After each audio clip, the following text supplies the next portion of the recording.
Well, search is now on to find a new leader of Loboland because tomorrow UNM's old coach Steve Alford will officially be introduced as the new coach of the UCLA Bruins men's basketball team. The shock and in many cases anger is really starting to set in for Lobo fans after Alford announced his decision Saturday morning, especially because he had just signed what we think is a 10-year contract with the Lobos that would have guaranteed him more than $1 million a year. However, at UCLA, Alford has a 7-year deal that will guarantee him at least $2.6 million per year. Now, Coach Alford insists he was not looking for a job, but when UCLA called, it was a once-in-a-lifetime opportunity and what he called a very agonizing decision. And make sure you stay with KRQE for the latest on Steve Alford leaving, and now it is going to be a nationwide search to find the next Lobos men's basketball coach. We'll have the latest here on air and, of course, online at KRQE.com. In other news this morning, North Valley is back to normal right now after a suspicious package near a sheriff's station had some roads blocked off for a while last night. Deputies tell us about 10 o'clock they had to shut down this area near the North Valley Command. It was off 4th Street, just north of Osuna. They have not said what the suspicious package turned out to be. Well, take a look at this. We now have the lapel camera video of a police officer getting shot in Albuquerque last month. I got hit by something. Are you hit? Yeah, got hit by something. My legs. Got hit by something. Ouch, that video shows Officer Ignace Danius getting hit in the back when someone down the street started shooting near San Mateo and Gibson last month. My legs are like feeling numb, bro. I got hit. 2 days later, you remember police got into a SWAT standoff with these two men that they think were involved in that. They're brothers Kendall and Michael Carroll. Michael surrendered, but investigators say Kendall didn't and kept shooting until a state police sniper shot and killed him. Officer Danius is still recovering. Well, the woman who police say brought out the bomb squad to an apartment complex in Albuquerque this weekend says she's actually the victim in this whole thing.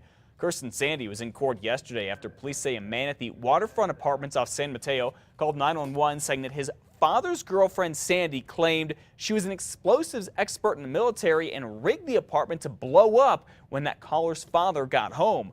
The bomb squad rushed out there and police arrested Sandy, who says she didn't do anything wrong. I think I'm not a threat because I think it's the other way around. The reason Miss Sandy, this is a felony first appearance. You don't need to argue your case. That's what an attorney will do for you. I am concerned about the allegations made. The bomb squad did not find any explosives in the home. Police in Farmington are still searching for the kids they say beat and stabbed a man this weekend. About 6:30 Saturday night, police found a man stabbed several times in his chest and the back of his head in a parking lot in a dry cleaners off of North Dustin.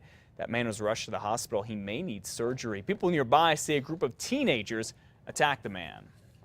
Well, it's going to be a busy night for Albuquerque City Council with a number of hot-button issues on the agenda. What includes putting money aside to team up with Bernalillo County and its gun buyback program. Another involves two plans for a Police Oversight Commission task force to watch over the Police Oversight Commission, which polices the police.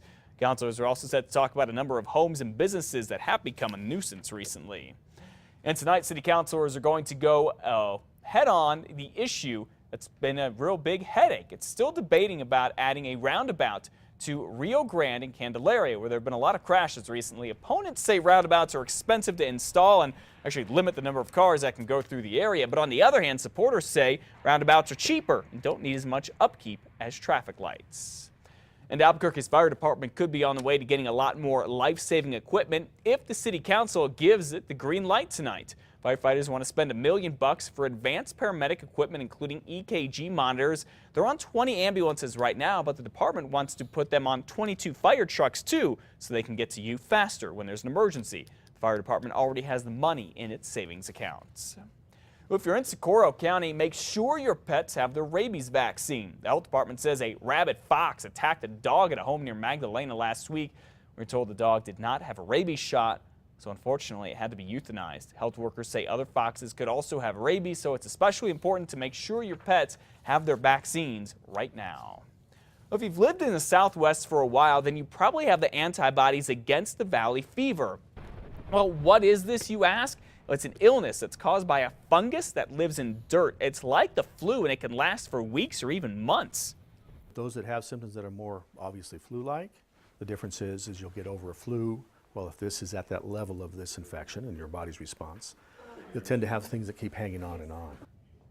Sounds like a horrible situation. The Centers for Disease Control says cases of valley fever shot up 10 times in the last 13 years. 97% of them were in California and Arizona, but New Mexico's landscape and climate could make for the perfect storm for the fungus to spread here.